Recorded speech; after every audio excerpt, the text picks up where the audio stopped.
የእግዚአብሔር በጎነት ፍቅሩ ነው። የእግዚአብሔር በጎነት ቸርነቱ ነው። የእግዚአብሔር በጎነት ትዕግስቱ ነው። የእግዚአብሔር በጎነት ሁሉን ባለን ሰዓት ባለን ጊዜ የምንቆይበት የትምህርታችን ርዕስ የምናነሳው በአንደኛ ቆሮንቶስ ምዕራፍ 1 ቁጥር 8 ላይ የጠራችሁ እግዚአብሔር የታመነ ነው በሚል ርዕስ እንቆያለን። ሲውላችሁም ይህንን ቃል አብረን እንላለን። የጠራን እግዚአብሔር በሉሲ የጠራን እግዚአብሔር የታመነ ነው። ምን ያለ ነው? የታመነ ነው። ምን ያለ ነው? የታመነ ነው። ስለ ቃሉ የቃሉ ባለቤት አምላካችን እግዚአብሔር ስሙ ለዘላለም የተመሰገነ ይሁን። አሜን። ይህንን ቃል የተናገረው ሐዋርያው ቅዱስ ጳውሎስ ነው። የትምህርቱ መሰረታዊ ዓላማ የእግዚአብሔርን ታማኝነት መግለጥ ነው። ሁልጊዜ እያስደነቀን፣ ሁልጊዜ እያስገረመን ታማኝነቱን በሕይወታችን የሚያሳየን ወይ አንተ ስራ ብለን እጆቻችንን በአፋችን ላይ ጭነን እስክንደነቅ ድረስ ታማኝነቱን የሚያሳየን ታማኙ አምላክ እግዚአብሔር ነው። ስሙ ለዘላለም የተመሰገነ ይሁን። አሜን። ቃሉን የተናገረላቸው ለቆሮንቶስ ክርስቲያኖች ነው። ብርሃነ ዓለም ቅዱስ ጳውሎስ ለቆሮንቶስ ክርስቲያኖች እንዲህ ይላቸዋል፣ ንግግራችሁ አንድ ይሁን ይላል። ንግግራችሁ ስንት ይሁን? አንድ ይሁን። ስንት ይሁን? አንድ ይሁን። ሐሳባችሁ አንድ ይሁን። በመካከላችሁ መለያየትን እንዳለ ሰምቻለሁ።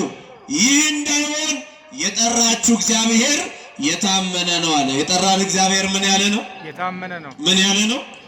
የታመነ ነው። በጣም አስተውሉ። ንግግራችሁ አንድ ይሁን።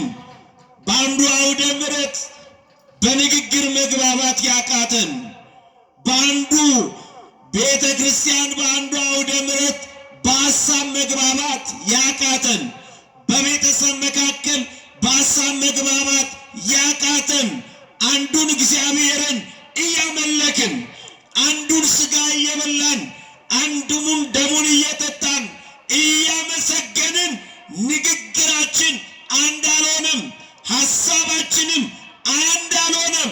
ነገር ግን አለ የጠራችሁ እግዚአብሔር የታመነ ነው አለ። የጠራን እግዚአብሔር ምን ያለ ነው? የታመነ ነው። ምን ያለ ነው? የታመነ ነው። እግዚአብሔር የሚጠራን ሊያጸድቀን ነው። እግዚአብሔር የሚጠራን ሊያከብረን ነው። እግዚአብሔር የሚጠራን ሊያሳርፈን ነው። እግዚአብሔር የሚጠራን የእርሱን በጎነት እንድንናገር ነው። ወዳጆቼ በዚህ ስፍራ ላይ እግዚአብሔር ለምንድን ነው የሚጠራን? እግዚአብሔር ለምንድን ነው በዚህ ስፍራ ላይ የሰበሰበን? መለኮታዊ ሐሳቡ ምንድን ነው? የእግዚአብሔር እቅዱስ ምንድን ነው? ያለ ምክንያት አይደለም እግዚአብሔር የሚጠራን፣ ያለ ምክንያት አይደለም እግዚአብሔር የሚሰበስበን። የሚያሳርፈው ነፍስ አለው በዚህ ስፍራ ላይ። ስሙ ለዘላለም የተመሰገነ ይሁን። የሚያጽናናው ነፍስ አለ። አዎ ሊያሳርፋት የሚፈልጋት ነፍስ አለ። ሊያጸድቃትም የሚፈልግ ነፍስ አለ በመካከላችን። ደግሞም የእርሱን በጎነት እንድንናገር ነው። ወዳጆቼ የዓለም በጎነት ጊዜያዊ ነው። የዓለም በጎነትም ጊዜያዊና በሰዓት የሚገደብ ነው። የእግዚአብሔርን በጎነት እንድንናገር ከጨለማ ወደሚደነቀው ብርሃን እንደጠራን ሲናገር በአንደኛ ቆሮንቶስ ምዕራፍ 1 ቁጥር 29 ላይ ከጨለማ ወደሚደነቀው ብርሃን የጠራችሁ የእርሱን በጎነት እንድትናገሩ ነው አለ። ወዳጆቼ የእግዚአብሔር ልጆች የእግዚአብሔር በጎነት ፍቅሩ ነው። ፍቅሩ ከሕሊና በላይ ነው።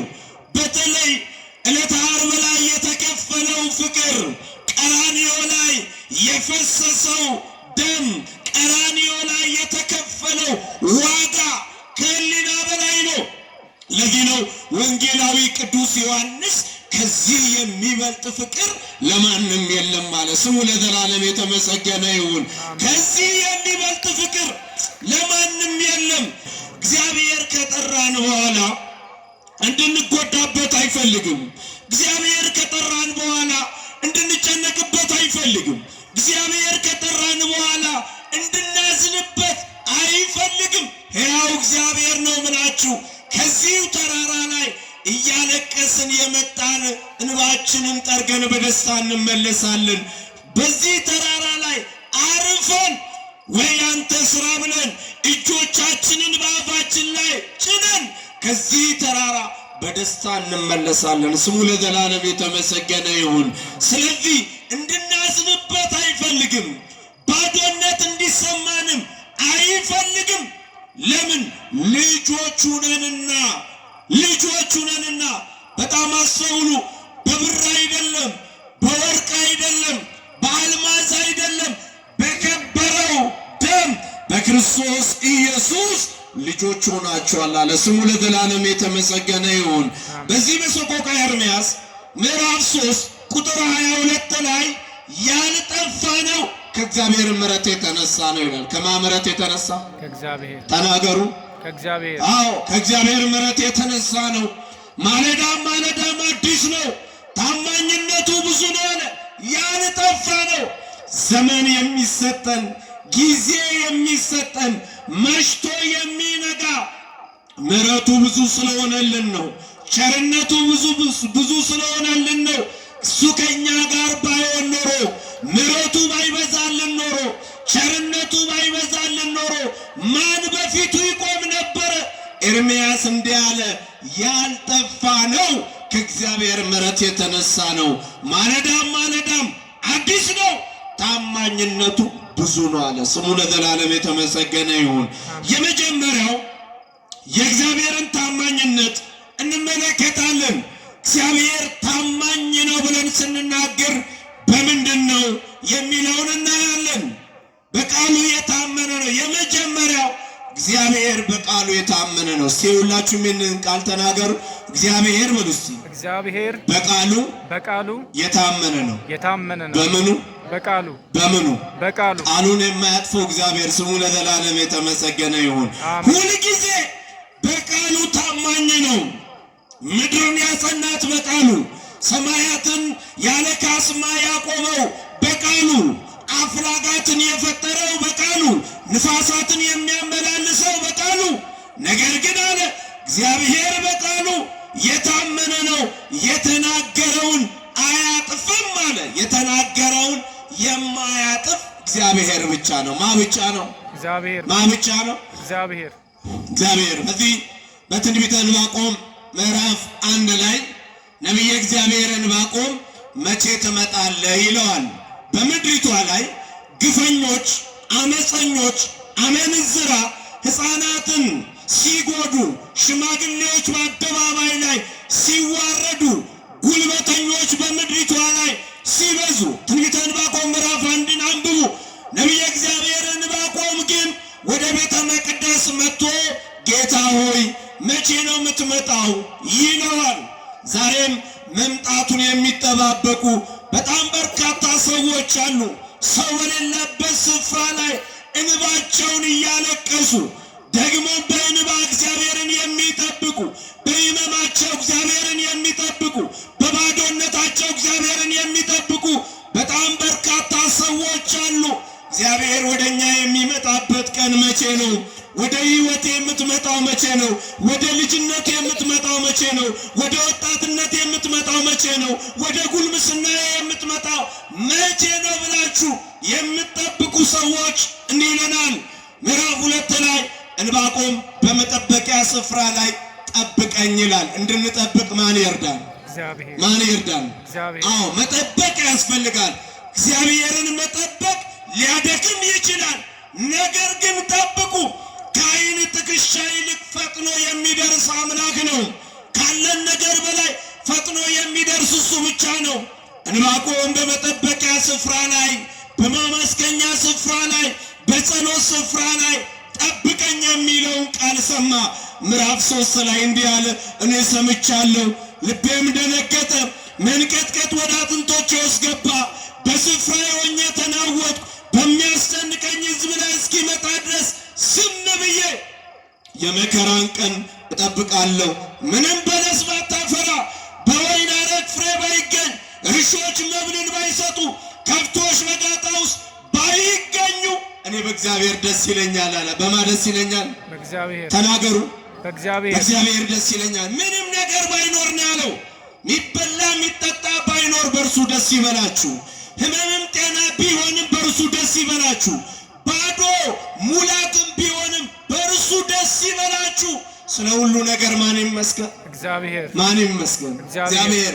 ለዚህ ነው ብርሃነ ዓለም ቅዱስ ጳውሎስ ይህንን ሲያረጋግጥልን ፊልጵስዩስ 4:4 ላይ ሁልጊዜ በጌታ ደስ ይበላችሁ አለ። ሁልጊዜ በማ ደስ ይበላችሁ? በጌታ በሱ ደስ ይበላችሁ። ሕመም አለ፣ ማጣት አለ፣ ደግሞም መጉደል አለ፣ ሙላት አለ። ነገር ግን በሁሉ ነገር በእርሱ ደስ እንዲለን ማን ይርዳ? እግዚአብሔር። አዎ እግዚአብሔር ቃሉን አያጥፍም። ለዚህ ነው አባታችን ዳዊት በመዝሙር 144 ላይ እግዚአብሔር በቃሎቹ የታመነ ነው፣ በሥራውም ሁሉ ድንቅ ነው። እግዚአብሔር የተፍገመገሙትን ያድናል፣ ሊወድቁ ያሉትን ያነሳል። ሰው ቃል ይገባል፣ ተስፋም ይሰጣል። አለሁልሽ ይላል የሰው ልጅ። ከጊዜ በኋላ የገባነውን ቃል የምንረሳ እኛ ብቻ ነን። እግዚአብሔር ግን ቃሉን አያጥፍም። ምኑን አያጥፍም? አቤት ቃሉን አያጥፍም። በልጅነት ዘመን ላይሆን ይችላል፣ በወጣትነት ዘመን ላይሆን ይችላል፣ ግን በጉልምስናም ዘመን ላይሆን ይችላል። በእርጅናው ዘመን ላይ እግዚአብሔር ይመጣል። ስሙ ለዘላለም የተመሰገነ ይሁን። አደርጋለሁ ያለውን እግዚአብሔር ያደርጋል። እሰጣለሁም ያለውን እግዚአብሔር ይሰጣል። ለዚህ ነው አባታችን ሊቀ ነቢያት ሙሴ በኦሪት ዘኍልቍ ምዕራፍ 23 ቁጥር 19 ላይ እግዚአብሔር ሐሰትን ይናገር ዘንድ ሰው አይደለምና አለ። እግዚአብሔር ለባህሪው ሐሰት የማይስማማው ውሸት የማይስማማው ንጹሕ ባህሪ ነው። ሁል ጊዜ በቅድስናው ታማኝ የሆነ ሁል ጊዜ በንጽህናው ታማኝ የሆነው እግዚአብሔር ብቻ ነው። ማ ብቻ ነው? እግዚአብሔር። ማ ብቻ ነው? እግዚአብሔር። አዎ እሱ ከረገጥነው መሬት በላይ ታማኝ ነው። እሱ ከያዝነው ገንዘብ በላይ ታማኝ ነው። ከጨበጥነው ነገር በላይ እግዚአብሔር ታማኝ ነው። ስሙ ለዘላለም የተመሰገነ ይሁን። ስለዚህ አደርጋለሁ ያለ ያደርጋል፣ እሰራለሁም ያለውን ይሰራል፣ እሰጣለሁም ካለ እግዚአብሔር ይሰጣል። ሁሉ ጊዜ በቃሎቹ የታመነ ብድራቱም ታላቅ የሆነው አባታችን እግዚአብሔር ነው። ለዚህ ነው ብርሃነ ዓለም ቅዱስ ጳውሎስ የጠራችሁ እግዚአብሔር የታመነ ነው አለ። የጠራችሁ እግዚአብሔር ምን ያለ ነው? የታመነ ነው። ተናገሩ እንጂ የታመነ ነው። በዚህ ቲቶ 3:8 ላይ የተስፋውን ቃል የሰጠን እርሱ የታመነ ነው አለ። ደግሞም ለሮሜ ክርስቲያኖች ሲያብራራ የማያምኑት እግዚአብሔር የለም ብለው የሚናገሩ ሰዎች ቢበዙ፣ በምድር ላይ እርሱ እግዚአብሔር የለም ብለው የሚናገሩ ሰዎች ቢበዙ ታማኝነቱን ያስቀራልን? አያስቀርም። እግዚአብሔር በቃሎቹ የታመነ ነው። ስሙ ለዘላለም የተመሰገነ ይሁን።